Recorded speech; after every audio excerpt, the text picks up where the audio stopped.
La famille, voici encore une autre histoire que j'aimerais partager avec vous. Cette histoire-là m'a été confiée par une dame.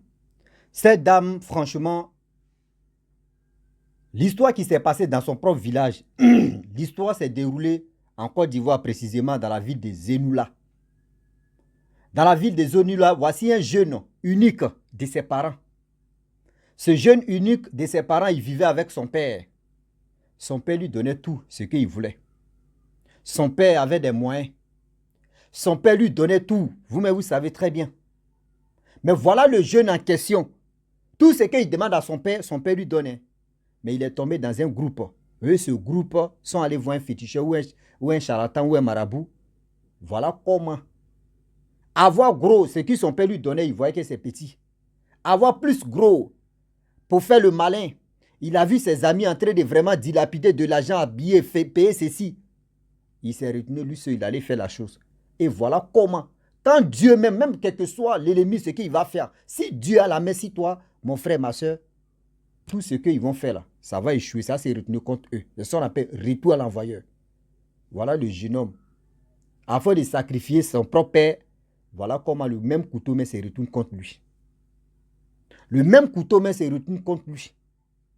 La famille, voici l'histoire qui s'est passée à Zenoula. Mais bien avant que je relate cette histoire-là, j'ai dit à tous ceux qui m'écoutent, je vous dis, je vais mettre stop et quelques stop. Je vais faire une semaine parce que mon téléphone, je vous ai dit, mon téléphone est en panne. Mon téléphone en panne, donc moi aussi, je vais faire une semaine.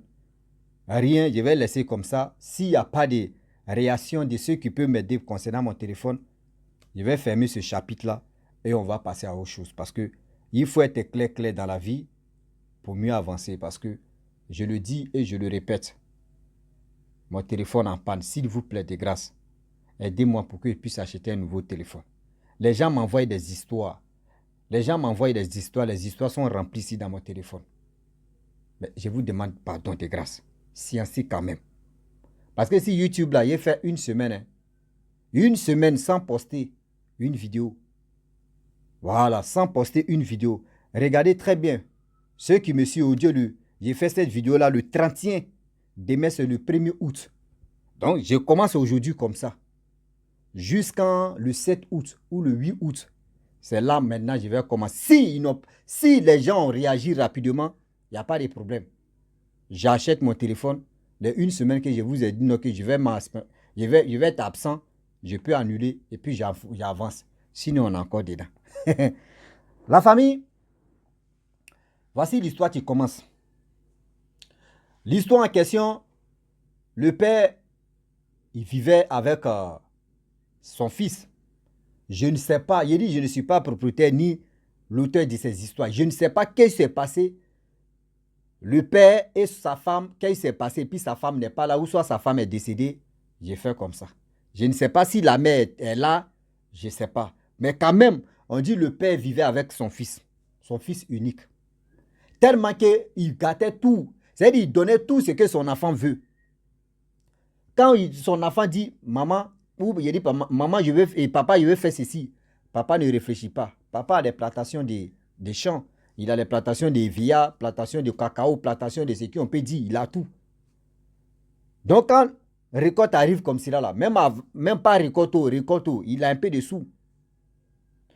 Les gens, j'aimerais vraiment interpeller les parents d'aujourd'hui. Avoir un fils ou une fille unique, ne dis pas que oui, pour toi est fini. Ne dis pas que oui, c'est mon fils ou c'est ma fille unique. Je vais lui tout, c'est-à-dire, sans réfléchir, je vais tout lui donner. Non, tu es en train de détruire ton enfant comme ça. On dit, dans la vie, il y a un proverbe qui dit, le couteau que tu es en train de aiguiser là, le couteau que tu es en train de nettoyer bien, aiguiser même là, c'est le même couteau là qui va te blesser. Quand l'enfant tousse, papa donne l'argent. Papa, il y a tel problème. Papa ne réfléchit pas, il donne. Papa est ici, ceci. Papa ne réfléchit pas, papa donne. Papa, je vais faire ceci, papa donne. Vous êtes un peu au village où tout est moins cher. Il y a des nourritures qu'on ne paye pas, mais il y a des choses qu'on paye. Voilà le père. L'enfant vient voir, ah, papa, vraiment, je veux avoir une moto. Son père dit, bon, il n'y a pas de problème. Une semaine plus tard, le père achète une moto que son fils veut. Ah, vraiment, Tout le monde voulait être à la place de ce jeune homme. Or, le jeune homme en question, il avait ses amis. Or, le village est un peu développé là. Il y a des bois, il y a des maquis. Vous voyez les plaines des maquis, etc., etc. Et voilà comment le jeune homme tombe dans un groupe. Ce groupe, ce sont des jeunes vraiment qui sont déterminés à toucher partout. Toi, ton père te donne un peu. Quand tu lui demandes, il te donne sans refuser. Mais tu as vu un nouveau groupe où là-bas, là, toi, mais tu vois les parents, devant derrière même, c'est grillé des gnomis. Mais il tombe dans ce groupe-là. Voilà comment ses amis, ses nouveaux amis lui disent, ah, viens, pardon, tu vas nous accompagner à quelque part parce que tu as la moto, tu vas nous accompagner à quelque part. Il dit, ok. Quelque part, c'est où? Quelque part, c'était pour les accompagner chez un marabout, chez un féticheur. Combien de kilomètres qu'ils ont parcouru? Plus de 3 heures, 3 heures, 4 heures de route. Ils sont arrivés chez le marabout.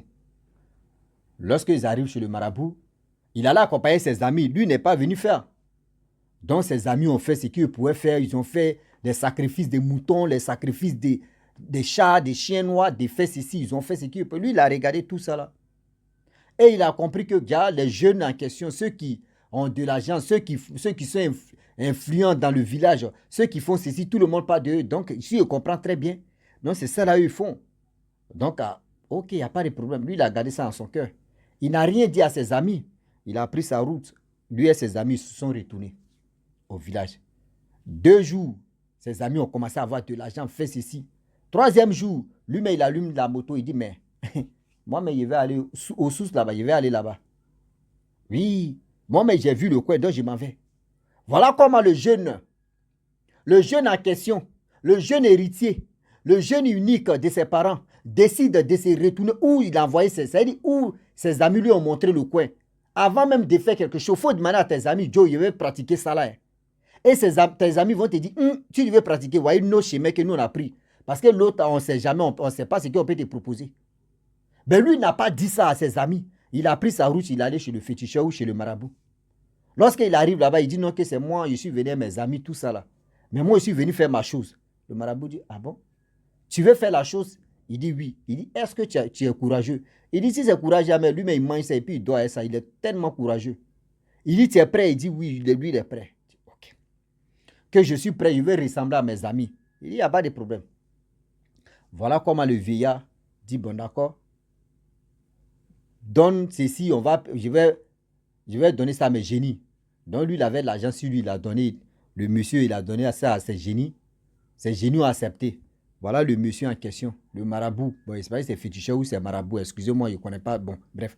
Il enlève le cercueil, il fait sortir le cercueil. Il y avait tas de serpents là-bas.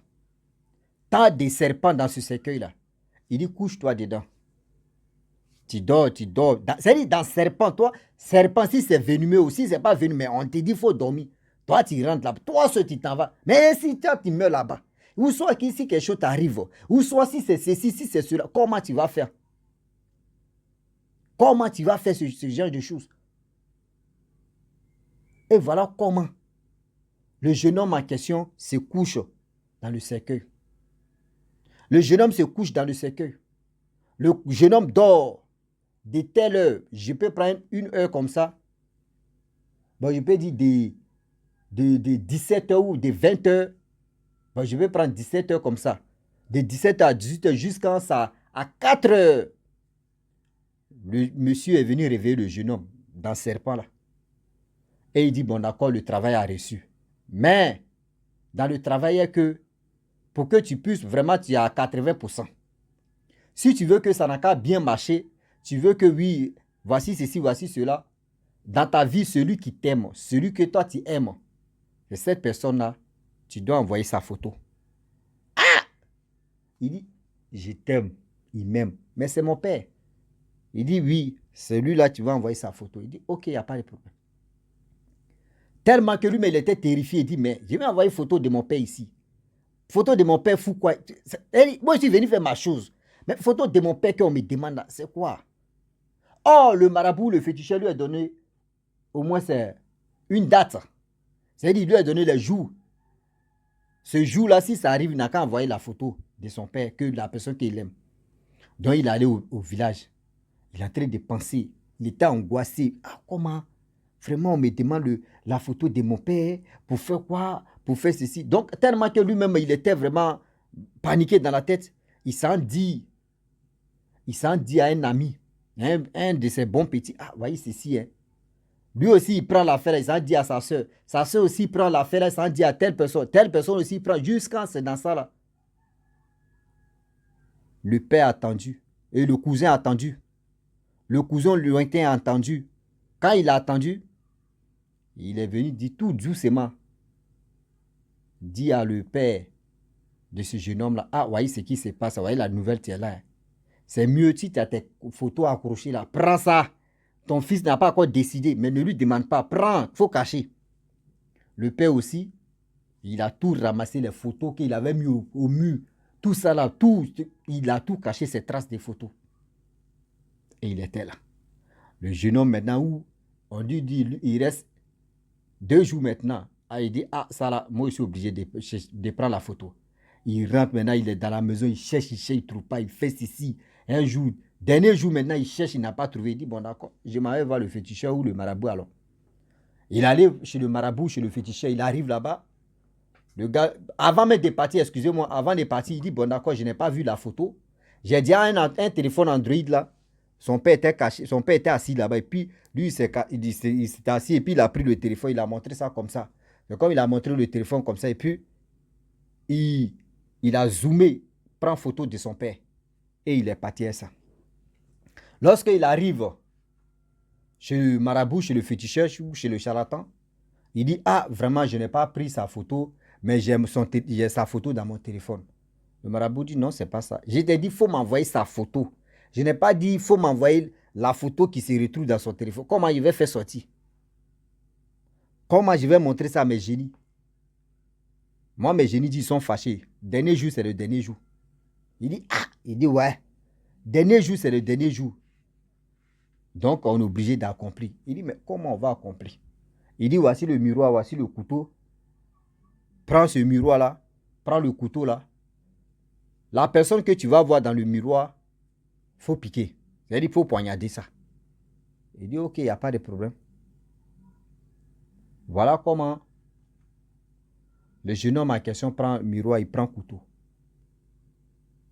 Il regarde comme ça, bien, bien. 1 fois, 2 fois, 3 fois, il regarde, c'est lui-même, il se voit dedans. Merde! Merde! C'est lui-même, il se voit dedans. C'est quoi ça? Les Babylés disent, yo, c'est quoi ça? Lui-même, il se voit dedans. C'est gâté. Et vous dit, c'est gâté. Mais le marabout dit, mais c'est déjà là. Les fétiches là t'attendent. Faut avancer. Et il faut taper dedans à avancer. Voilà comment le jeune homme en question, il tape dedans.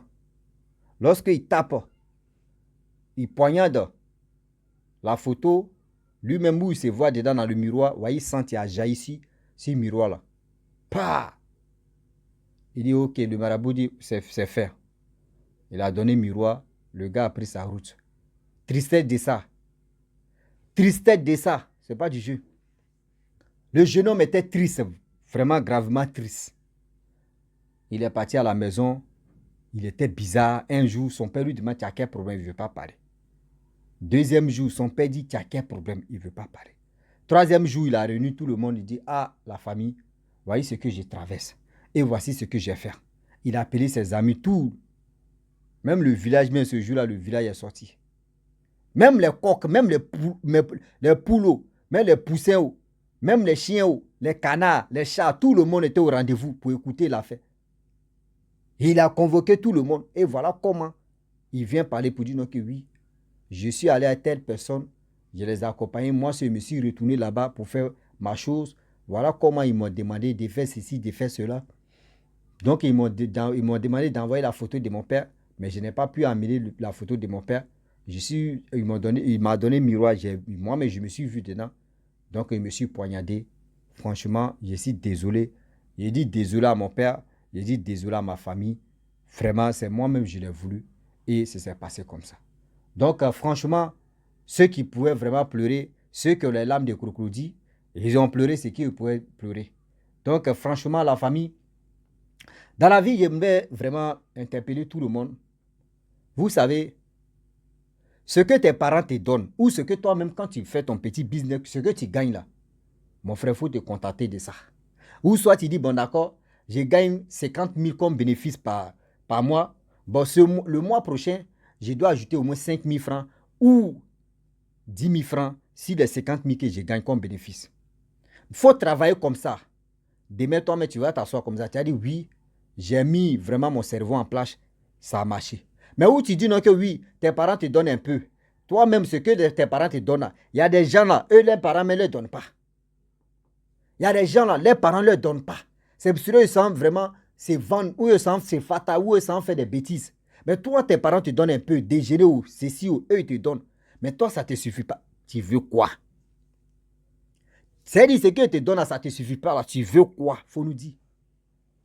Disons-nous la vérité. Tu veux quoi au juste? Vous créez des... C'est-à-dire, vous-même, vous créez des problèmes pour rien. Tu es mort comme ça, pour rien. Parce que quoi? Parce que quoi? Parce que dans ta tête, ah non, j'ai voulu faire ceci, j'ai voulu ressembler à mes amis pour faire la concurrence, pour faire ceci. Parce que l'homme comme ça, tu réfléchis, ou une personne, tu réfléchis comme ça. N'oubliez pas que cette personne est déterminée à faire n'importe quoi. Oui, cette personne est déterminée à faire n'importe quoi. C'est dit, tu lui passes dans la tête. Aujourd'hui, on voit les jeunes gens en train de mourir pour rien. Mais vous pensez que c'est facile, je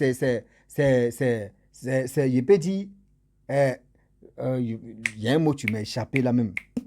Quand les gens meurent comme les prématurés ou soit comme les grossesses précoces là, vous pensez que vraiment les parents sont contents? Non. Mais c'est bien fait aussi pour eux parce que où tu n'es pas touché, tu t'as touché là-bas. Toi-même, tu veux aller sacrifier ton père, c'est pourquoi. Tu veux aller sacrifier une personne de ta famille pour avoir quoi? Le succès, pour avoir l'argent. Tu es un héritier, tu es seul. Ce que tes parents, c'est-à-dire ce que ton père a là, c'est pour toi seul. C'est-à-dire tu n'as pas de grands frères, petits frères ou petites soeurs, grandes soeurs, rien. Le jour n'est pas en vie, c'est toi, tu dois t'emparer de ça. Mais tellement que tu veux suivre le concept de tes amis que toi tu as vu, ce qu'ils font là. Non, mais il faut regarder devant, derrière d'abord. Avant de suivre quelqu'un, je vous dis aujourd'hui, avant de prendre l'exemple si telle personne, regardez sa famille. Qu'est-ce qui ne va pas ou qu'est-ce qui se passe là-bas? Il ne faut pas dire, telle personne, il a l'argent, il distribue, il fait la java. Mais dans sa, c'est-à-dire dans sa, lui-même n'a même conscience que lui-même il souffre. Dans sa famille même, il y a la souffrance là-bas, mais tu es là-bas. Et toi, tu l'as vu parce que la personne a vendu son âme, la personne a vendu ses parents. Toi, tu veux ressembler à cette personne-là. Toi, ton destin n'était pas comme ça, mais c'est toi qui as foiré ton destin. C'est toi qui vas enfoirer ton destin pour rien. Pour rien que rien. La famille, franchement, j'aimerais m'arrêter là. Si tu es nouveau, tu es nouvelle sur ma vidéo, il faut t'abonner sur ma chaîne YouTube, ma page Facebook. N'oubliez pas de partager mes vidéos et aussi, je vous dis, à très bientôt. Ciao. Bisous. Arrêtez et arrêtons ça.